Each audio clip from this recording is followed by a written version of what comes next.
Welcome everyone to Couch Potato Diary. Happy Wednesday. My name is Peter Klein. Thank you very much for hanging out today. On this episode, we are going to go back to the NHL Trade Deadline and look at some of the big moves that went down. Unfortunately, with everything going on, wasn't able to do this one live. Was kind of hoping to, but migraines are what they are. So, doing a bit of a reaction to this one now. Do want to kind of clarify, I am recording this a little bit early as we talk. I am off in Japan, and so this one, if there has been a big injury or something like that I've missed on some of these trades in the last couple of days, my apologies, but this is just a reaction to these trades and what they kind of mean. So if there was other big news or anything that happened in the last couple of days, that is my bad, but you boys out in Japan right now. This one is presented by Sea of Dead. Check out seaofdead403.ca for that great Calgary swag. Also, check out Swift Energy. Use the promo code PKPrimetime at swiftenergy.gg for 25% off. They got some great stuff to mix in with your drinks and give you a little bit of extra fuel, a little bit extra focus for your day. So let's dive in and react to all the moves that we saw at the NHL Trade Deadline.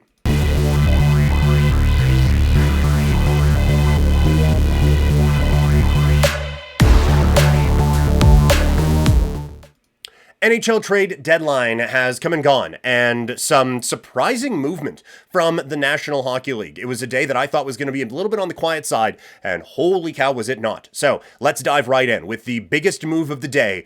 Mikko Rantanen traded again. Rantanen goes to the Stars for Stankoven and a pair of first-round picks. On the Dallas side, this is a home run. Rantanen makes this probably the best forward group in the National Hockey League right now. Again, taping this a couple days ago from when you're going to be hearing it on March 8th. So haven't exactly seen how they're going to utilize him yet. But if you roll out with the top line of Robertson, Hintz, and Rantanen, that is absurdly good. So, I love this type of a load-up move in a very competitive Central Division and a very competitive Western Conference. When you know how good this guy is. He has played in your division for a while now.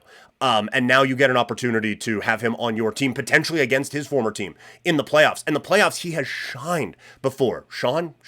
He's played very well in the playoffs before. So getting a proven playoff performer for this team, I think makes all the sense in the world. I think maybe you could have added a little bit more depth on the blue line, given the injury to Heiskanen. I don't love Cody Ceci going into the playoffs as a top 4 option on my hockey team. So maybe there is something we don't know coming along for Dallas, but now we're just nitpicking. They got the best player in the draft. They got the best player at the deadline. Bravo. Excellent work. 10 out of 10, no notes. Excellent job by the Dallas Stars there. On the other side of it, I understand some of the explanations. I hate this for the Carolina Hurricanes. No, they couldn't re-sign him, apparently. And all the indications they were getting is that he was just not really clicking out there. If I'm Carolina, I am all in. I think that this team has really underperformed given the rosters that they've had for the last little bit. They lost a bunch in free agency, and so maybe that bought them a little bit of time, but you go out and make this move. And now, to their credit, they didn't give up a whole lot. Nate just didn't want to be there. Drury, I thought there might be a little bit more there. There probably isn't. That's a depth piece, and it's a second and a fourth. So you didn't sell the farm for this guy. Stankoven's going to be good, and 2 very late first-round picks is fine, right? Like you can mess around with a couple of those now as off seasons come and go. But I just feel like you are in a spot right now in the East where and we'll talk more about the East in a little bit with the Panthers and the Leafs and the Lightning kind of loading up. But I just feel like given where they are at in the Metro right now, Washington is on fire, but I still think that Washington could be vulnerable in a playoff series. The Devils trying to get back into it, but they've lost Jack Hughes for the season. So you're probably getting that matchup in the first round. You have a real opportunity to really make some hay here in the Eastern Conference playoff picture. I just feel like, yes, you made this move to give you a couple of months to try to re-sign this guy. But I also think that you made this move to give you a chance to win the Stanley Cup this year. And this forward group is still very good out in Carolina, but holy cow, would Mikko Rantanen improve things, I think, quite a bit. And so I just feel like for a team that was in win now mode to just try to sell this as, well, we got the most assets that we could out of this situation. That's not how they should be operating things. It's like that they are further away now from a Stanley Cup than they were at the start of the trade period. And that's not where a contending team, I think, should be. So I think this is an L for the Carolina Hurricanes. The Edmonton Oilers make their move as they bring in Jake Wallman for a first-round pick from the San Jose Sharks. I'm going to say this phrase a lot. If you're playing a drinking game and you hear the word overpay, and you take a drink, rip. Because it's going to be a bit. There's going to be a lot of these. But this was an overpay. And this one seems like quite a bit of an overpay. He does help out on the blue line, and that is an area that they need. I just don't know if that's the caliber of defenseman that you should be getting for a first-round pick. Now, again, we just shit on Carolina for doing the opposite of this. The Oilers are in win-now mode. So you are, by definition, you're trying to win now. You are closer now to winning a Stanley Cup with Jake Wallman than you were without him. So... He is still a good defenseman. So it fits a need. You improve your team. Maybe you overpaid for it, but this was something they had to do, I think. And so I'm not going to look at this as a gigantic waste or anything like that for the Oilers. It's just that's pricey. That is pricey, but that was a lot. That this was a seller's market 100%, and we'll get into that conversation in a little bit. Trent Frederic moves on to the Edmonton Oilers as well. Haven't talked about this one yet on the channel. By the way, there are a few other trade breakdowns right now. I have all my NHL and all my hockey content in a playlist on YouTube, so if you want to check out the details on that, on some of the other trades, all of them are broken down in the playlist. So go check that out on the Couch Potato Diary YouTube channel if you're listening in podcast form or anywhere not on YouTube. And if you're on YouTube, just pop over to that. This one should be there as well. But yes, I just feel like, Edmonton, they make the move. They get a second and a fourth in a 3-team trade for Trent Frederic. Again, it is quite an overpay for depth and for a rental, and to give up a first, a second, and a fourth and get Jake Wallman and Trent Frederic, I don't know if that's enough for what you are paying. And again, this was a seller's market. But for Frederic, he's probably not going to play a ton in the regular season. And while he brings a bit of sandpaper to this team, I think there is also just genuinely a need for some secondary scoring on Edmonton. Most of the moves they made this offseason haven't worked. And I think that you needed a little bit more scoring than sandpaper out of this deadline. So again, it is a need that they had, but I just feel like it is addressing the wrong need when you are giving up those types of assets out in Edmonton. The Winnipeg Jets add some depth as they bring in Brandon Tanev and Luke Schenn. Some good fringe moves. Again, it's a couple of first-round picks, so again, it feels like an overpay. It checks off what they needed, but I don't think it checked off the main need that they had for a second-line center. I said it going in when I was on Calgary radio. I feel like Winnipeg was the second line center away from having the best forward group in the league. You have an elite level first line. You have a couple of really good wingers on that second line. I think they have one of the best third lines in the NHL as well. And so, again, I like Nemesnikov a lot, but god damn would I like him more as a fourth line center than I would as my second line center. If you could have got someone to fit in that spot, move Nemesnikov down, then you have one of the best center situations in the National Hockey League, and your wingers are excellent. So I feel like, again, they spent a lot, they addressed needs that they had, but I don't think they addressed them enough given where everyone else is at right now in that central. You look at how Dallas loaded up. We'll talk about Colorado here in a second. Loaded up. Minnesota made their move with Gus Nyquist a bit before, and I think that was a smart move. That's not really a loaded up move. They're kind of going to be loading up, I think, next year. But when you see the big moves that other teams were making, and they just do these little nibbling type of moves, I get they were burned a year ago with Monahan and Toffoli and still not making it past the first round, but I thought that this was another trade deadline period where Winnipeg needed to do a little bit more given what was happening around them. The Colorado Avalanche were what was happening around them, as the Avalanche bolster their center spot with Brock Nelson and Charlie Coyle in separate deals. I think this was fantastic. Middlestead is fine, but you now go from center being what was a weakness for this team to a real strength when you can go McKinnon, Nelson, Coyle as your 1-2-3 down the middle. You have Natchez, who is balled out with McKinnon on the wing with him as well. All of a sudden now, forward depth, which was a major issue out in Colorado, has been addressed, and you address it at the most important position at center ice. I think that, man, the West playoffs are going to be insane. Like, as it stands, as I am recording this, it's Colorado-Vegas in round 1 of the playoffs. And, oh my goodness, Dallas-Minnesota in round 1 of the playoffs.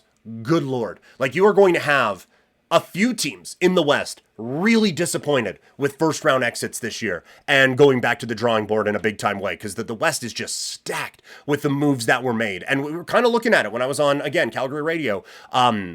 You looked at the West and it's like, man, like, these teams are really close. Where are the big moves coming from? And I thought a few home run swings taken on this trade deadline. So some really impressive stuff from the Avalanche. I love what they did, bolstering things up down the middle. The LA Kings get some much needed scoring help as they acquire Andrei Kuzmenko from the Philadelphia Flyers for a 3rd-round pick. I like this deal for LA a lot. Honestly, this is one of the sneaky best moves of the deadline, I thought. Los Angeles' power play is really, really bad, and they have a real goal-scoring issue. Going into the deadline, they have scored, I think, about 8 more goals than the Calgary Flames, who their leading scorer is 90th in points right now. So this is a team that had a real need for some goal scoring, and Kuzmenko, it is not a consistent ride by any stretch of the imagination, but that shot is wicked, and his creativity on the power play is so desperately needed out in LA. This is the exact type of move that the Kings needed to make. Does this tilt the scales in their favor in a series with Edmonton? Maybe not, but I feel like this was addressing a need in a very big way and a very smart move from the Los Angeles Kings. The Vegas Golden Knights are reacquainting with Riley Smith as they make the move with the New York Rangers, because of course they did. But Vegas needed some scoring depth. He is familiar with the team, familiar with the expectations, familiar with the system, familiar with a lot of the players. It's not a huge needle mover, but it is a good trade, I think, for this group. Again, when you look at how the rest of the West is kind of shaking up, they needed to do a little bit more to add a little bit more firepower up front, and I think they did that in a very smart way. As for the Rangers, getting they get a forward first-round pick in Brisson, which is fine. You get an extra draft pick, which is cool. It doesn't feel like a blue-chip prospect at 24, but Brisson might be something for a team that is a little bit in retool mode. Which did make this next move a little bit more surprising. As we kind of transition more into the East now, the Rangers acquire Carson Soucy from the Vancouver Canucks. It seems weird to be in sell mode and then get Soucy a rental for a 3rd-round pick. He's fine and an upgrade on what they have on the left side. It just doesn't feel like it fits the direction of where they were going. And for the Canucks, this was kind of the only move. I feel like if we're going to do that, then we need to be trending more in the direction of, okay, let's sell off a few more pieces here and try to go for it again next year with whatever we have. But they didn't love the market for Besser, and now there's a potential that he leaves for nothing, and that would be, I think, a real devastating turn of events out in Vancouver. The Tampa Bay Lightning loading up. This was a couple of days ago as they acquire Yanni Gourde and Oliver Bjorkstrand from Seattle for 2 firsts, a second, and Michael Eyssimont. This is a huge price to pay, but these are a couple of strong winning type of pieces for the Bolts. And if you're going to overpay, these are the types of pieces that you want to get. It fits the needs that they had perfectly when you are looking at a guy who can score on your second line in a Bjorkstrand, a guy who can help out your depth in Yanni Gourde. They are very familiar with Gourde, who has been in the organization before. He's not what he was when he was there the last time, but as a 3rd-round or a 3rd-line player, it fits. Again, it's a wild overpay, but it's so Tampa Bay Lightning because it's so exactly what they need and puts them in a very good kind of a win now situation for them. And it's a smart move from the Kraken to move on as well. They took some big swings. It didn't work. I'm a little bit surprised they were maybe a little bit more on the cautious side on the actual trade deadline day proper, but I think this was a smart move from them to kind of get a few more futures in here and try to build out this organization that way.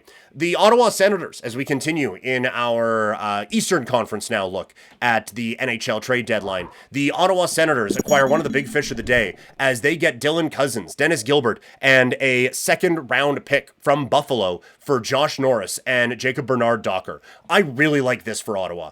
They are trying to come out of a rebuild. This is an upgrade for them. Adding him as a second, it's a bit of a safety net, adding the 2nd-round pick is a bit of a safety net if this doesn't work, and it gives them a little bit more draft capital to play with if they want to continue to improve in this offseason. I think it's a really strong 1-2 down the middle with Timmy Stützle as well. Norris is a good player, but he was having trouble staying healthy, and JBD was just having some trouble breaking through with Ottawa. So now he goes to a really talented blue line out in Buffalo as well, but this is the type of move you make if you're the Ottawa Senators. It fits with their timeline still, and it is improvement for a team that is trying to get to the playoffs for the first time in a long time. For Buffalo, this feels like a desperation move. This feels like no one could really match what they were looking for, so you kind of just get a bit of a lesser version of Cousins and another defensive prospect that could be something. I feel like they probably should have done better with this particular player, but I think the market kind of moved past Dylan Cousins really quickly, and there wasn't really a team that was going to be able to match what Buffalo wanted. Like, Cousins fits with the Calgary Flames, for example, a team that I focus on here, but he does not, or their needs don't really match up with what Calgary has to offer. And I feel like as you were going through some of these teams, unless you could pry like a Minton or a Cowan out of Toronto, you just weren't going to get the guy that you wanted. So you get someone who you can now flip again, or if Norris can stay healthy and figure it out, a guy who can still be a bit of a future piece. And the same thing with JBD, who can be I think there's a talented hockey player in there. I liked him a lot as a kid out here in Okotoks, and I think there is something there with him that you can kind of build on with that particular player. The Toronto Maple Leafs add a pair in a couple of pretty strong moves as they acquire Scott Laughton and Brandon Carlo. It's the center depth that they needed. Again, I think if you are looking to trade a first and Minton, that you maybe wanted to come away with a little bit more than what you did. I feel like Laughton was one of the fringe guys that isn't a real needle mover, but is exactly what they needed.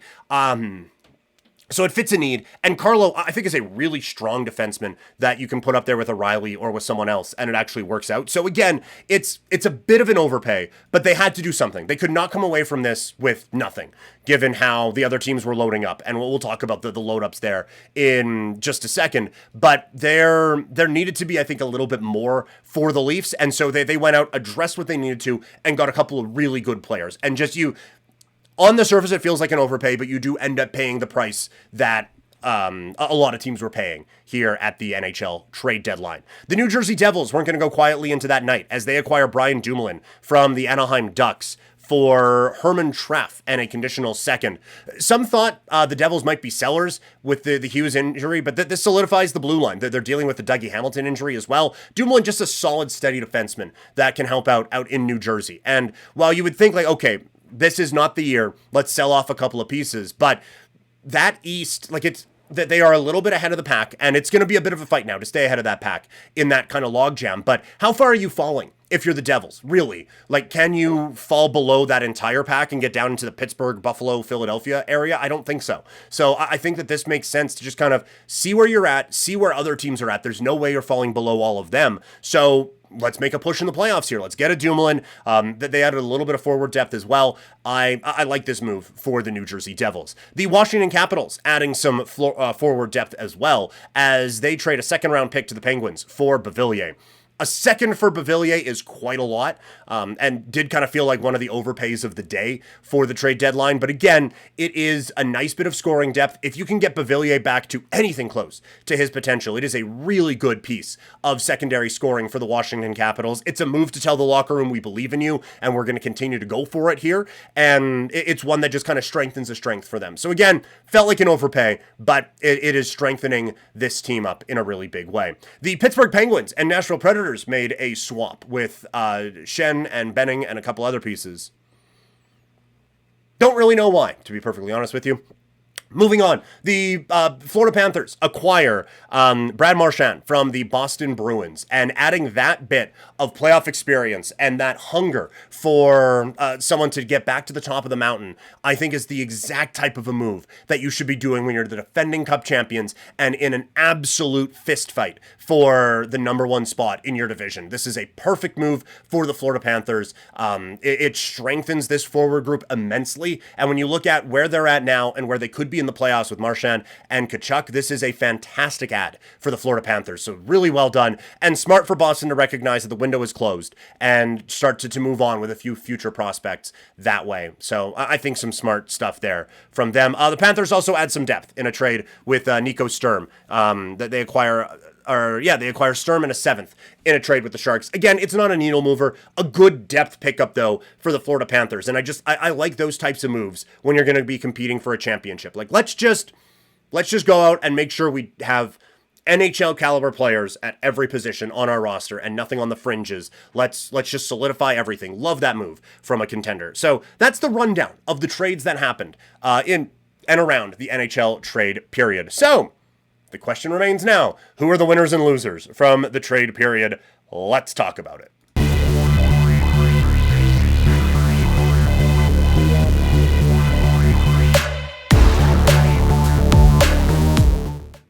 The NHL trade period has come and gone. So, who won and who lost? Let's dive in. Let's start with the winners. The big winner, the Dallas Stars. You get the best player available. You give up some pieces, but nothing that's going to hinder you, I don't think, for, a while. I think it is such a smart move from the Dallas Stars and makes them a really, really dangerous team in the West now. And as a legitimate Stanley Cup contender, I think. So I cannot stress enough how much I love what the Dallas Stars did here. The Colorado Avalanche, I think, are winners. They get Necas in the Rantanen deal. He wasn't going to sign. And so, yeah, like, would you trade Rantanen for Necas, Drury, and then they end up getting Nelson and Coyle as well. Like, you start to add it up, and it's like, ugh, I still would rather Rantanen. But considering their needs, and considering how well Necas has fit with McKinnon, I think to come out of this with still a guy who is really comfortable on the first line with Nathan McKinnon, and then some excellent center work in your middle six with Coyle and with Brock Nelson. That is the exact type of deadline that the Colorado Avalanche needed, and so I think they get a win as well. And then my third biggest winner, the Florida Panthers. Getting Brad Marchand, just really solidifying their top 9 as a forward unit, and adding a little bit of depth there with Sturm as well. I think a couple very smart moves from the Florida Panthers. A couple other winners, and just kind of the honorable mentions. I think the Leafs did well, so smart move by them to get in on some of the action there. So I think that they are a win. And the LA Kings, it's not a huge win. It's maybe not a needle mover, but they addressed a need at this trade deadline. Now to the losers. We will start with the team in the city that I do most of my work in, the Calgary Flames. There's been a lot of frustration over the direction of this team. I still think they are going in the right direction, even though this does feel like a bit of a murky middle season. I think that when you look at the young players who have stepped up for the Flames, and specifically between the pipes, this feels a little bit different than murky middle seasons in the past, but it did feel like you could have picked one direction or another. I do think that if they had gone the buying route, a lot of the prices were pretty inhibitive for them. Like, I think it would have been reckless to pay some of the prices that were out there on this trade period. And so because of that, I do think that maybe it would have been valuable to pivot to a bit of a selling option with some of your guys. So I don't think it's as doom and gloom as a lot of people on Flames Twitter seem to believe it is, but I do also think that this needed to be more on either side for the Calgary Flames. Edmonton Oilers, they make a couple of moves, they address a couple of needs, but I don't think they addressed the biggest needs that they had, and they still gave up quite a bit to not address the biggest needs that they had. They are a better hockey team and better suited for the playoffs than they were at the start of this, so I can't make them the biggest loser or anything like that, but I do still think that they needed to get more for what they gave up when you aren't addressing every need that you have. Winnipeg Jets, kind of the same scenario. I thought that they were... It's two parts. A, the teams around you got a lot better. And while you do have a cushion built up, I still think that you had a pretty obvious need that you did not address while spending quite a bit to not address it. Tanev and Shen are upgrades over what they had. And so, again, they are a better team coming out of this. But Dallas is closed in and Colorado has closed in. And I think Minnesota closed in a little bit as well with the Gus Nyquist moved. So they are out in front and they are better.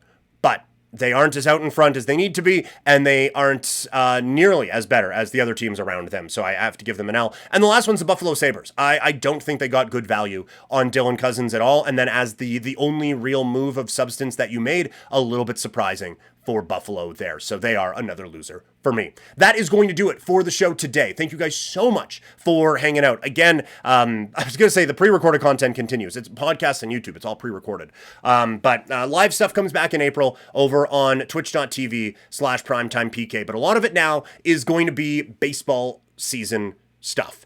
Coming up on the podcast tomorrow, we are going to be looking at the overvalued teams in Major League Baseball, looking at some of the win totals that are out there. Going to be looking at who could bounce back for the Toronto Blue Jays, and then we get into the combat sports, looking at some of the fights to make coming out of a couple of big boxing cards that we had last month, at the beginning of this month. So that is what is coming up. Again, thank you guys so much. If you're watching, make sure you give me a like. Make sure you give the YouTube video a subscribe. If you're watching on Daily Motion, it's a follow. There's a tip option in YouTube if you feel really generous. I would greatly appreciate it, but it is certainly not necessary for anything that we are doing here. YouTube, on podcast form. Check it out wherever you get your podcast. Make sure you leave a review and make sure you follow and subscribe there. Thank you guys so much for hanging out today. Let's talk some baseball tomorrow and a little bit of fights as well. Thank you guys so much for hanging out. Have a great rest of your day, everybody.